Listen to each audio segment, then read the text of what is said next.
안녕하십니까, 권문찬입니다. 오늘부터는 제3과목 직업정보론입니다. 똑같이 20문제고요.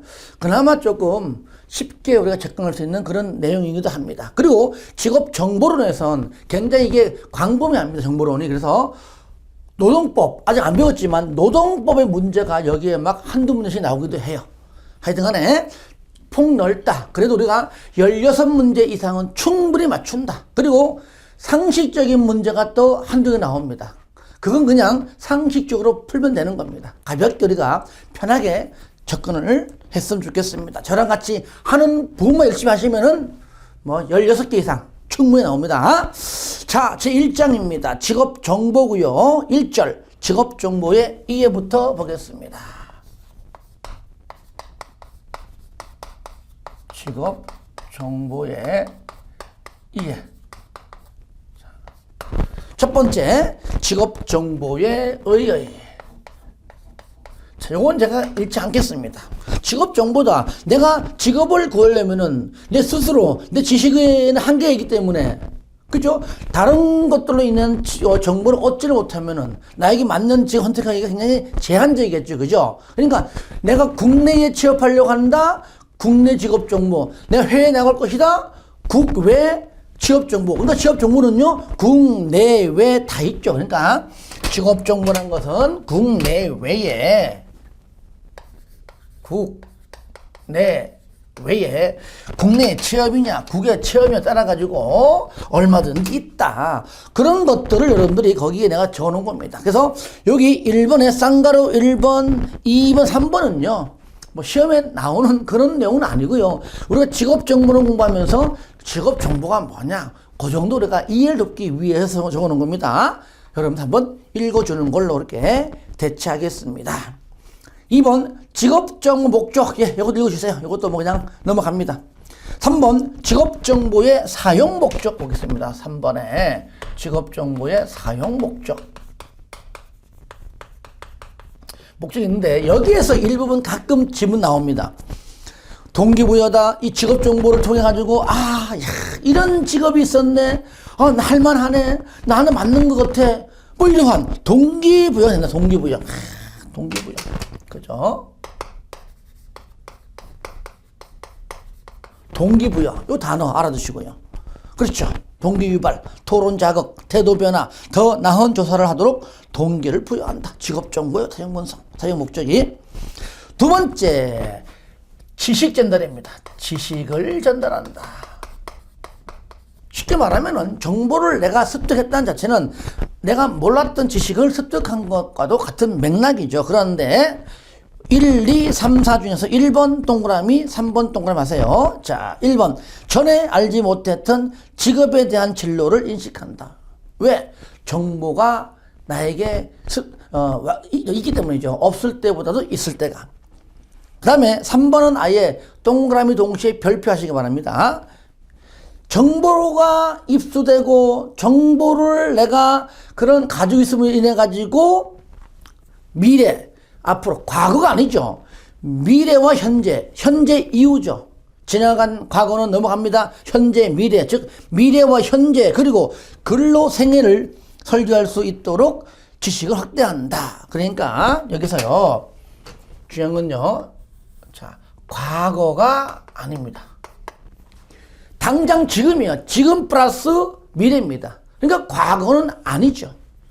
또 은퇴 후에 취미 생활도 아닙니다. 그러니까 은퇴 후 미래지만은 은퇴 후도 어떠한 직업에 관한 정보지, 취미 생활을 하기 위해서 직업 정보를 우리가 알려고 하는 건 아니죠. 그래서 과거 아니고 또 은퇴 후에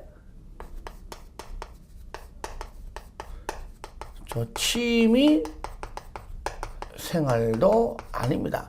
요걸 강조하는 이유는 이런 식으로 틀리게 하기 때문에 한번 보자는 얘기죠. 특히 요거요. 과거는 아니다. 미래와 현재, 즉 현재와 미래이다. 그 정도 해주시고요. 그 외에 비교 분석, 역할 모형 제공은 참고하시고요. 항상 우리는 모든 것들을 다 준비하고 모든 것들을 다 알아야지만 문제를 푸는 건 아닙니다. 중요한 것들은 제가 강조하죠. 하지만 이런 것들은요, 가볍게 보시고 시험에 나올 만한 것, 제가 정리한 것들을 보시고 나머지는 그냥 이런 것도 있거나 정도만 이해하시면 되겠습니다. 그 정도로 총 4개 중에서 동기부여. 지식전들인데 과거 아니다. 이 정도로 좀 체크를 했으면 좋겠습니다. 4번, 직업정보의 기능과 역할이 있는데 이 부분은 2차 시험에서 가끔 나옵니다. 그것도 가끔. 그래서 그때 가서 한번 설명을 하고 이것도 한번 읽고 어느 정도만 읽어주시고 이해만 하시기 바랍니다. 뭐 노동시장, 기업, 국가. 5번, 고용정보에 종류별 내용이 있는데 쌍가로 1번부터 쌍가로 8번까지입니다. 사실 이것도요, 책에, 기본서에 없는 책이 굉장히 많아요. 저는 왜 넣어놨느냐. 이 중에 하나가 시험 가끔 나오지만 책에 실지 않고 설명하면은 공부 안 합니다. 하지만 책에 실어놓고 요것만 하라 그러면은 공부할 때마다 그것만 보면 되는 것이거든요. 특히 쌍가로 2번만 동그라미 하세요. 2번만.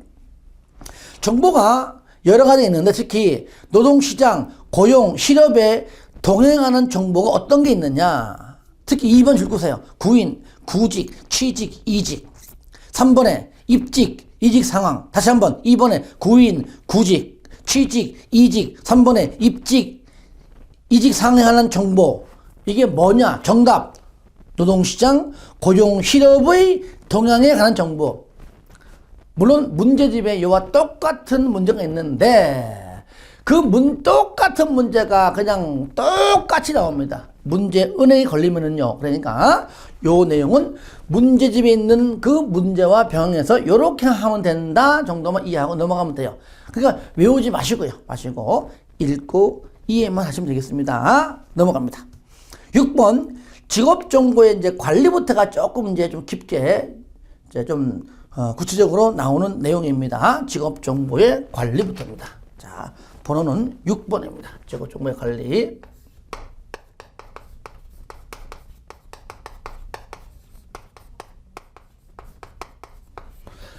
관리 첫 번째 쌍가로 1번 동그라미 하시고 쌍가로 4번 동그라미 하세요. 2번 3번은 지문에 뜨더라도 옳은 지문이고 1번 같은 경우는 순서를 물어보기 때문에 순서 외워야 되고요.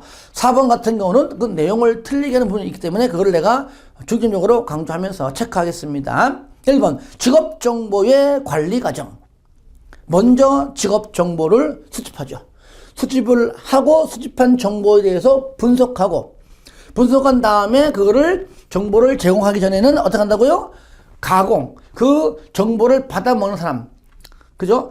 필요한 사람에게 줄 때에는 전문적인 용어 가능한 쓰면 안 돼요. 어려운 용어 쓰면 안 돼요. 보는 사람의 입맛에 맞게끔 가공하고 그런 것들을 체계화시켜서 제공한다. 그리고 그 내용들을 축적하고요. 나중에 또 평가를 통해서 반복된 평가를 통해 가지고 다시 한번 수정원 하고 하는 겁니다. 그래서 정보 수집, 정보 분석, 정보 가공, 정보 체계화, 정보 제공, 정보 축적, 정보 평가 순서. 그러니까 정보는 빼버리고요. 같은 용어니까 그냥 수집, 분석, 가공, 체계화, 제공, 축적, 평가 순서 물어봐요. 근데 어떻게 외우느냐? 앞자 따서 하면 돼요. 어쩔 수 없잖아요. 그렇죠? 수, 분, 가, 채, 제축평. 뭐라고요? 수, 분, 가, 채, 제축평. 수, 분, 가, 채, 제축평. 다 같이 저랑 딱 3번만 하자고요. 다 같이 따라 해 안 할게요. 같이 저랑 같이 시작. 수, 분, 가, 채, 제축평. 한 번 더 시작. 수, 분, 가, 채, 제축평. 아쉬워요. 한 번만 마지막으로 시작. 수, 분, 가, 채, 제축평. 처음에 앞자 따서 할 때는 어색하기도 하고 꼭 저렇게 해야 되나? 아닙니다. 이제는 3과목제입니다. 몇 번 했잖아요. 이제는 쉽게 접근할 수가 있고 익숙해졌죠? 예. 자격증을 따기 위해서 그냥 어쩔 수 없이 한다. 아시겠죠? 이렇게 수, 분, 가, 채, 제축평 순서고요. 자, 2번, 3번 읽어보시고 자, 그 다음에 4번 보니까요. 어렵진 않아요. 개인의 정보는 보호되어야 하지만 당연하죠. 구직 시의 연령, 학력, 경력 등의 취업과 관련된 정보는 기본적인 사항이기 때문에 모두 동그라미. 그렇죠. 기본적인 사항은 다시 말하면은 나 직장 구해요. 그러면 서류에 작성해 주세요. 최소한 너 이름은 뭐야? 나이는 몇 살이야? 과거에 일한 경험이 있어? 이런 거 적는 거는 무조건 적는 겁니다. 왜? 가장 기본적인 사항이기 때문이죠. 그렇죠? 이것이 뭐 개인정보의 뭐 위배서나 그런 건 아닙니다. 그러므로 그런 기본적인 사항들은 모두 동그라미, 모두 제공돼야 한다. 그런데 모두를 빼버리고 제한적으로 X. 내가 안 쓸게요. 아시겠죠? 기본적인 성명, 주소, 이름, 뭐 나이, 경력, 성명이나 이름이나 같네. 그죠? 기본적인 사항은 모두 뭐라고요? 모두입니다. 제한적 X. 내가 여기다가 뭐 쓸 것도 없죠. 그렇게 여러분들이 봐주시기를 바랍니다. 그러면 이 관리 과정에서 그러면 직업정보 수집은 뭐고 분석은 가공, 체계화, 제공, 축적, 평가는 뭐냐 하나하나씩 세부적으로 우리가 배우는 겁니다. 그것이 7번부터입니다. 직업정보의 수집 이거죠. 수집 그죠? 자 그게 7번입니다. 직업정보의 수집할 때 어떻게 하느냐 1번 첫 번째 직업정보 수집 과정이 있습니다. 수집 과정. 요 수집 과정도 순서를 물어봅니다. 순서. 박스 안에 넣어놓고, 가나, 다나 막 묶어 넣어놓고, 막 섞어가지고, 가라, 다나, 이런 식으로. 기역, 니은, 디귿, 리을 막 섞어가지고, 기역, 디귿, 리을, 리은, 이렇게 하는 건데, 마찬가지입니다. 이것도요, 앞자다서 그냥 쉽게 하면 돼요.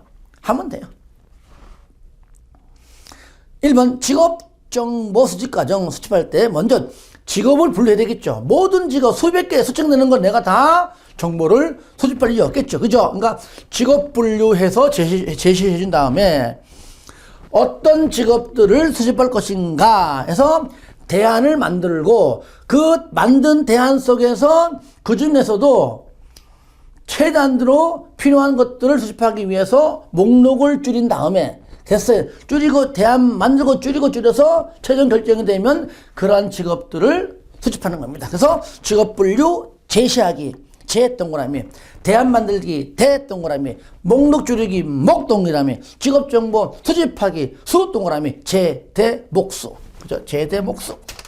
과정. 제 대 목수. 너 군대 제대하면 뭐 할 거야? 저는 복학하려고 했더니만 그때 내 같은 동료는 대학을 안 다녀왔기 때문에 저는 목수하랍니다 하는 친구가 있었습니다. 아시겠죠? 한 30년 전이죠. 제대 목수. 뭐라고요? 제대 목수. 그래서 이렇게 직업정보의 관리 과정은 뭐라고요? 수분, 가채, 재축병. 이거 이제 관리 과정이죠. 더 말하면 관리 과정이고, 그 다음에 수집 과정은 제대 목수. 다시 한번 관리 과정은 수분, 가채, 재축평. 첫 번째 수집할 때 과정은 제대 목수. 항상 강조합니다. 아무리 강조해도 지나치지 않습니다. 문제집을 옆에 펼쳐놓고 같이 보면서 하세요, 그냥. 그게 오히려 보면 더 시간 절약, 공부의 효율성을 높입니다. 이 공부 다 하고, 다 암기하고, 문제 풀래. 그러면은 다 암기도 못할 뿐더러 이중적으로 시간 흘러가요. 그러니까 보면서, 요렇구나. 문제집, 요렇게 나오는 게 맞구나. 체크 끝. 그런 다음에, 다 한 다음에 다시 문제를 다시 풀어보면 되겠죠. 그죠? 그 다음에 2번, 직업정보 수집 방법. 보시면, 뭐라고요? 여기 직업정보 수집 방법인데, 방법이 크게 두 가지가 있으면 두 가지. 1차와 2차가 있는데 1차 자료는요. 내가 직접 수집하는 것이고요. 다른 루트를 통해 가지고 한 달에 걸쳐서 2차 간접적으로 이미 다른 사람이 수집해 놓은 것을 내가 수집하는 기존 자료에 의한 방법이 있다는 얘기죠. 그래서 직접은 1차 자료.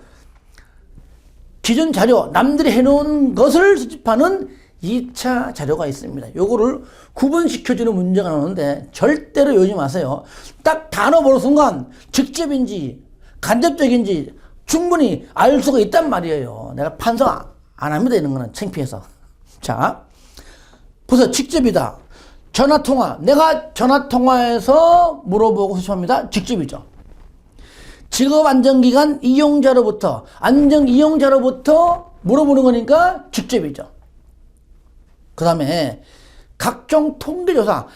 각종 통계조사는 어느 누군가 해놓은 통계 자료를 내가 보는 거니까 내가 통계를 내는 게 아니라 남들이 해놓은 통계 자료를 내가 간접적으로 보는 거니까 2차죠. 그 다음에 업무 통계. 그죠? 업무 통계. 누가 해놓은 통계죠. 그 다음에 구직표, 구인표. 이미 만들어 놓은 구인표, 구직표. 신문도 신문 기자가 이미 쓴 내용을 내가 수집하는 것이죠. 그러니까 단어에 보니까 직접 한다 1차, 기존에 자료 보고한다 이미 누구 해놨다 해놓은 자료이다 2차. 이거를 구분시켜 줄 줄 모른다면 말이 안 되겠죠. 네, 이렇게 정리하시기를 바랍니다. 이거는 그냥 요만. 자, 직접이냐 아니면 기존 자료냐 이 두 가지를 반드시 구분을 시켜주는 문제. 잘 나오지만 그렇게 어렵지는 않다는 겁니다. 3번. 직업정보 수집을 위한 질문지 작성 시에 문항 배열의 원칙. 세 번째. 문항 배열의 원칙이 있는데, 자, 요거는 조금만 더 신경 써가면서 공부해야 됩니다. 요거를 안 하면 틀리지만 하면은 또 별거 아니에요. 자, 먼저 1번부터 7번까지 있어요. 뭐 다 해야 되는데, 자, 요건 판서 없이 제가 말로 책을 보면서 설명합니다. 자, 어떤 문항은 앞에, 어떤 문항은 뒤에 합니다. 보통 우리가 할 때는요, 뭔가 좀 쉽고, 별로 이렇게, 어렵지 않고 쉬운 것들, 일반적인 것들을 일단 앞에 놨다가 점점 뒤로 갈수록 좀 구체적이고 어려운 문제를 뒤에 놔요. 여러분들 학창시절에 특히 저 같은 경우는요, 제 나이 때 똑같잖아요. 학교에서 고등학교 때 시험 볼 때 보면요, 객관식이 앞에 있고 주관식이 맨 뒤에 있잖아요. 일반적으로 주관식이 어려운 거잖아요. 1번부터 주관식 내버리면 머리가 핑 돌잖아요. 그러니까 쉬운 게 앞에, 어려운 게 뒤에. 일반적인 게 앞에, 특수한 것들이, 특수하고 생소한 것들이 뒤에. 아시겠죠? 그러니까 1번 보세요. 일반적인 것을 먼저 묻고 그 다음에 특수한 것을 질문하도록 하는 게 좋다. 그러니까 일반적인 것이 앞에, 특수한 것이 뒤에. 그 다음에 2번. 개인 사생활에 관한 질문같이 민감한 질문은 또 뒤에.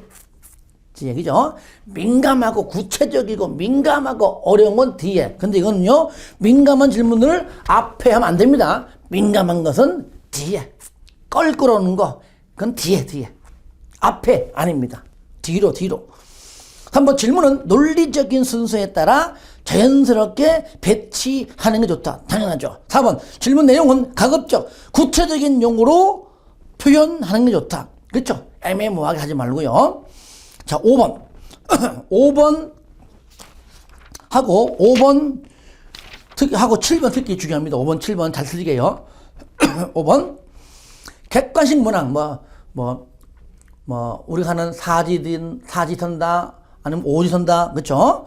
객관식 문항 항목과 폐쇄형 질문, 예, 아니면 오죠. 그러니까 2지, 예, 아니면 오, 그러니까 2지, 또는 3지, 4지, 5지, 한마디로 객관식 문제의 응답 범주는 포괄적이며 상호 배타적이 된다. 만약에 포괄적이지만은 상호 배타적이지 않아도 된다 그러면 틀려요.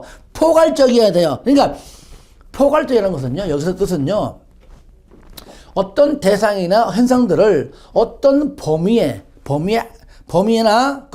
어떤 범위나 한계 안에 모두 끌어넣는 걸 말하는 겁니다. 그러니까 여기 안에 2지든 3지든 4지든 여기 안에 묻는 문제에 관한 정답이 항상 있어야 돼요. 1번 같기도 하고 2번 같기도 하면 안 됩니다. 4개 중에 3개 중에 분명히 하나 있습니다. 이 중에 답이 없잖아. 이것도 안 된다는 얘기예요. 그러면 객관식 문제가 그 만들 때 올바른 문제가 아니죠. 그러니까 3지건, 4지건, 5지건 간에 그 묻는 문제 정답은 무조건 그 중에 지문 중에 정답이 있어야 된다. 없으면 안 된다.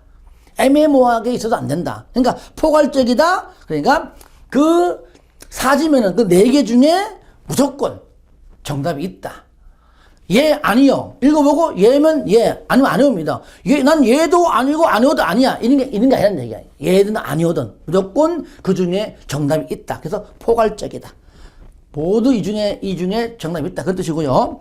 상호 배타적이다. 이 말은 뭐냐? 서로 이제 협력하지 않는 어떤 상반된 관계이다. 당연하죠. 예, 아니면 오다. 그러니까 예와 아니오는 상반되죠.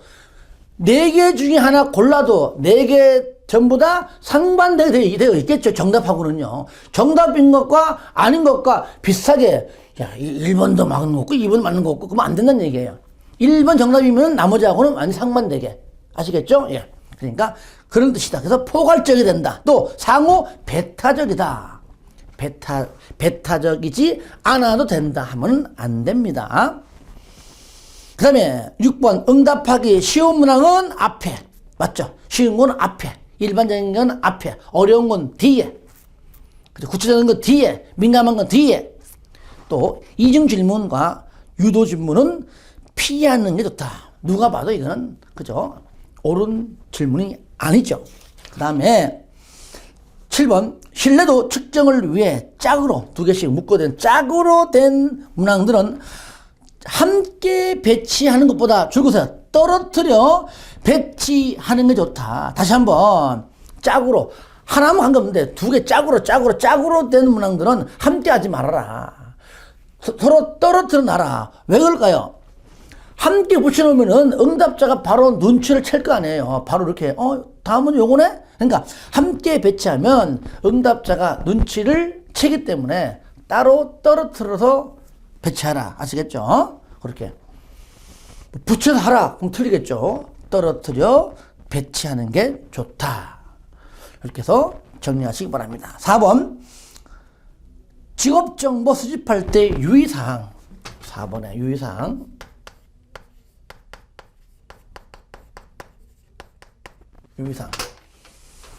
자, 유의사항도 총 5가지인데요. 이것도 외우는 게 아닙니다. 항상 강조하죠. 저는 그래요. 이거 외우는 거야, 이해하는 거야. 그러면 여기서 이해하는 겁니다 해야 되지. 외우는 겁니다. 그러면 빨리 책도 없고 공부 포기됩니다. 아시겠죠? 다 외워 될 일이 아니에요.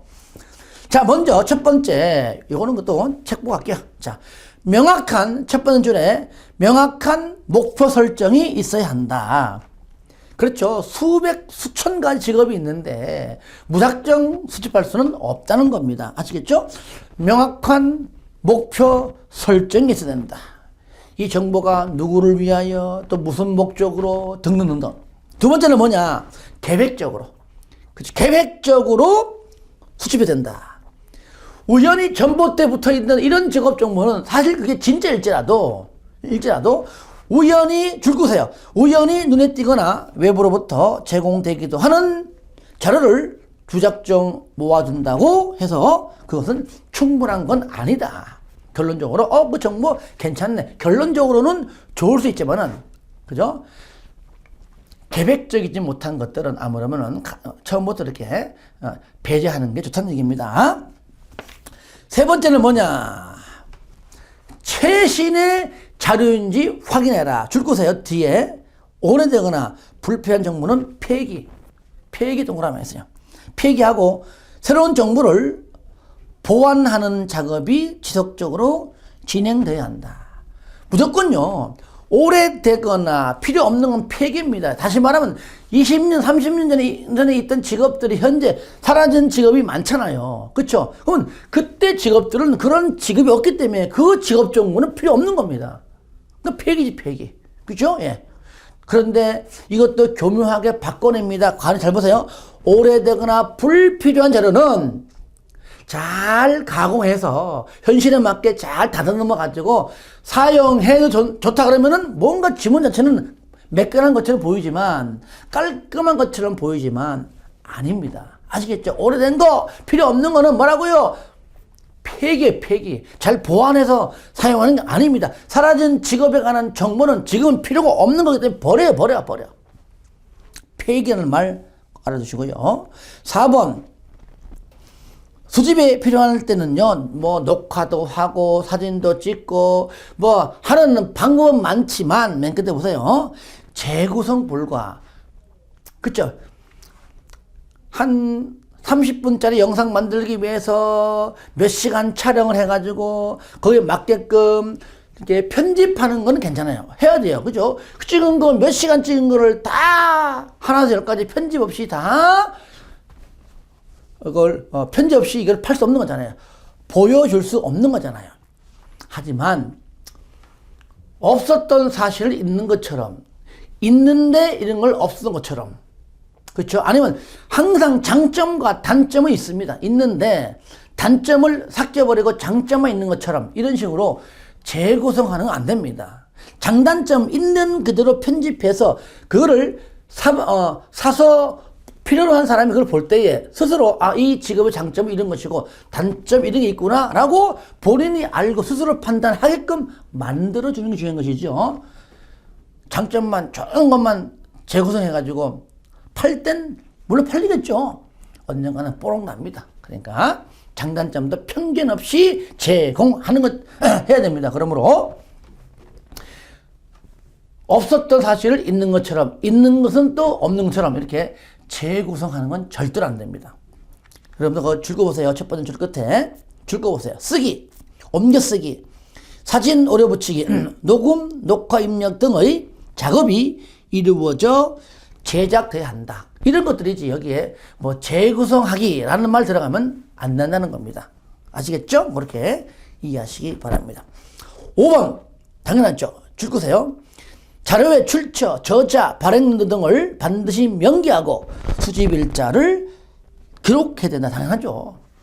저도 과거에 논문을 많이 써봤지만은 논문 쓸 때는 그죠? 거기에 모든 것들, 자료의 출처, 어디에서 인용했는가, 주석 달아야 되고 참고는 다 적어야 됩니다. 그거 안 하면은 진짜 논문을 다른 사람을 뺏긴 것밖에 안 됩니다. 그렇기 때문에 내가 알고 있는 지식만으로 논문 쓸 수 없습니다.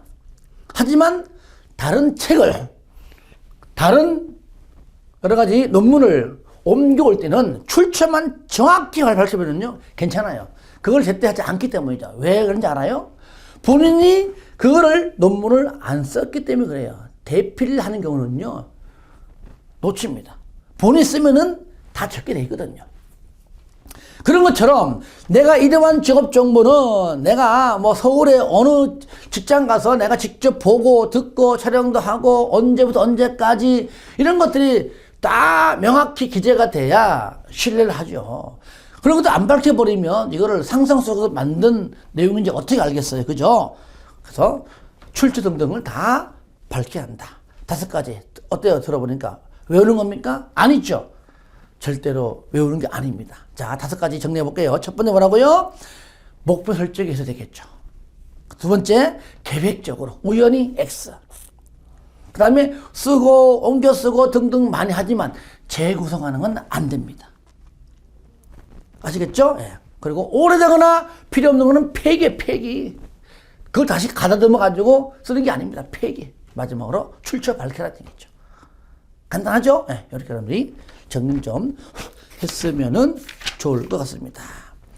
여러분들 여기 보시면은요, 자료의 수집 방법이 있는데, 요거 최근에 가끔 나오는데, 나오는 문제가 항상 정해 있습니다. 그러면 이거를 어떻게 외워? 그렇게 하지 말고, 외우지 마세요. 외우지 말고, 나오는 방법대로 하자고요. 여러분들, 그거 보시면은, 기준 보시면은요, 거기 뭐 비용 등등 나오죠. 먼저, 그 위에 있는 용어를 먼저 동그라미 하세요.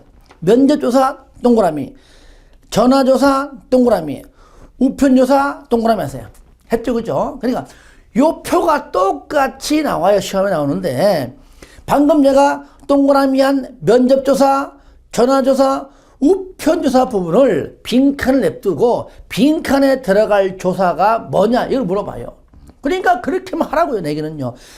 밑에 내용 참고하시고요. 아시겠죠? 그래서 그 3가지 유형만 제가 설명하는 겁니다. 그 다음에 알짜티 보겠습니다. 대면 설문법이 있는데요. 직접 사람 만나서 자, 문제를 가지고 질문할 때에 유의사항이 뭐냐. 내가 다 시험 나오는데, 자, 마지막 점 동그라미 하세요. 전부 다 좋은 말들이에요. 친숙한 분위기, 라포 형성해라. 그냥 질문할 때 당연히 질문자가 숙지하고 있어라.